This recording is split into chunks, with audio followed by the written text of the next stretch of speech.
Assalamualaikum warahmatullahi wabarakatuh. The first I will introduce myself. My name is Riska Elia from class English 4A. In this video, I will be telling the book. The title is Introduction to English for Young Learners. In this chapter, have 4 points to explain.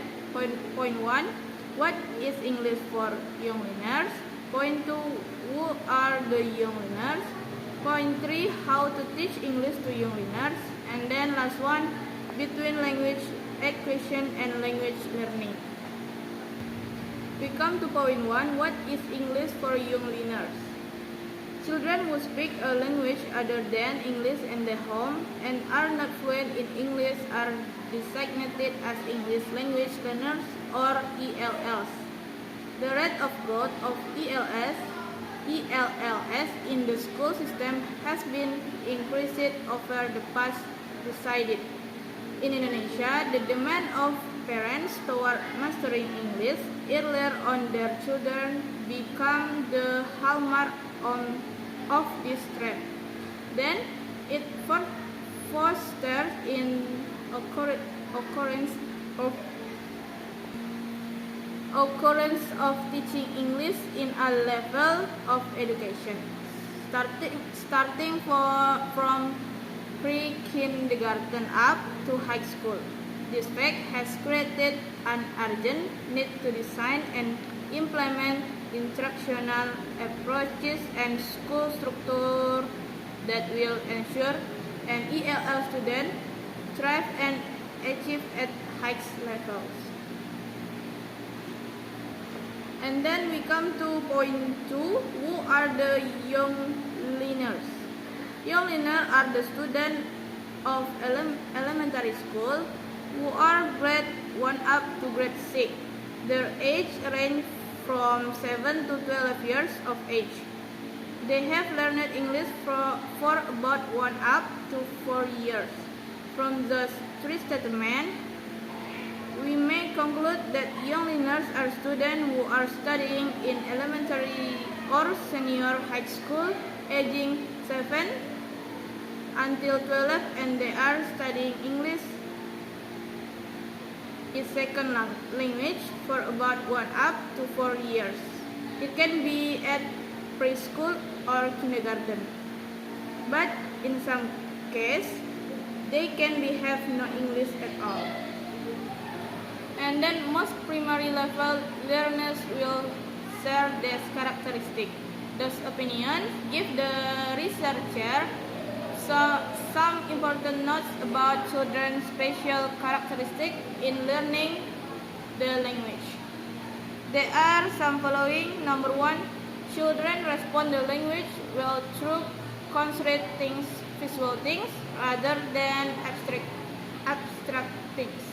Number 2, children need physical movement. Number 2, children need physical movement. Number 3, children will be enthusiastic if they are taught using fun activities. Number 4, children love to play.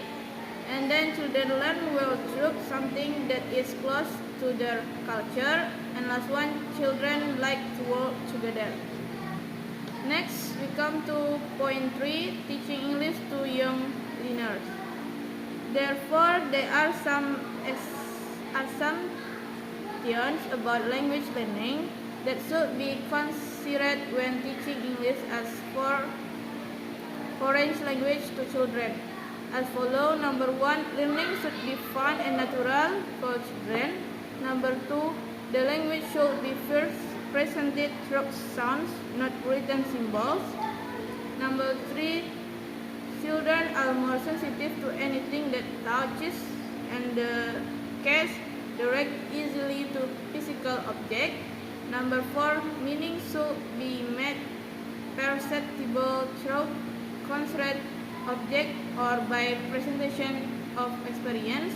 Number 5, the idea that teaching should be start from what the student already know in order to encourage association process seem to favor children. The methods for teaching children should maintain the characteristic of children in order that the student can learn the target language optimally.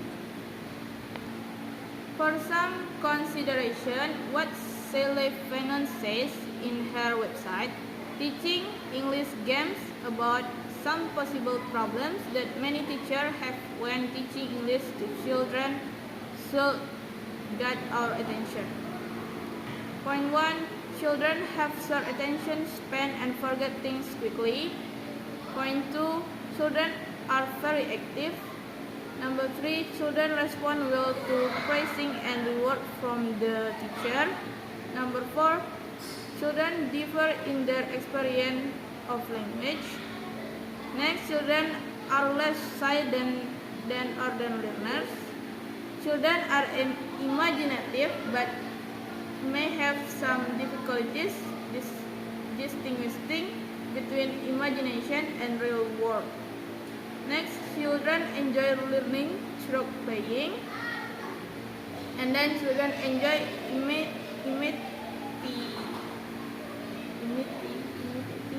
imitating and skillful in listening accurately and mimicking what they have heard. Next, children develop at different rates, so there may be mixed ability level in one class even though all the children are of the same age. And last one, children have a great need to be motivated in order to learn effectively. Next, we come to point 4, the last point. What is language acquisition and language learning? Language acquisition is the natural process used to be develop language skill in a child and native language.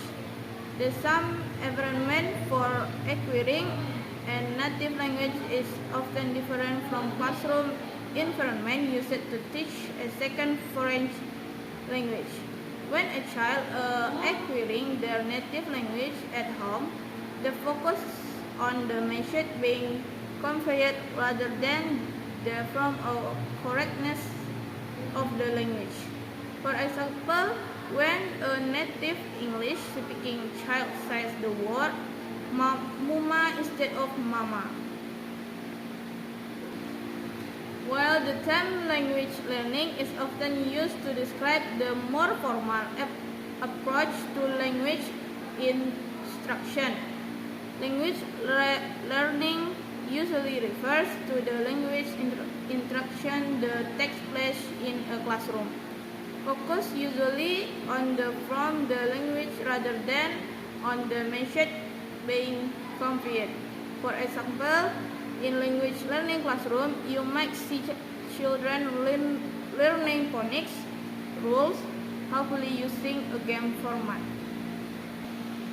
Okay, that's all I can say about this chapter. If there's anything wrong, I'm sorry. Thanks for listening. Assalamualaikum warahmatullahi wabarakatuh.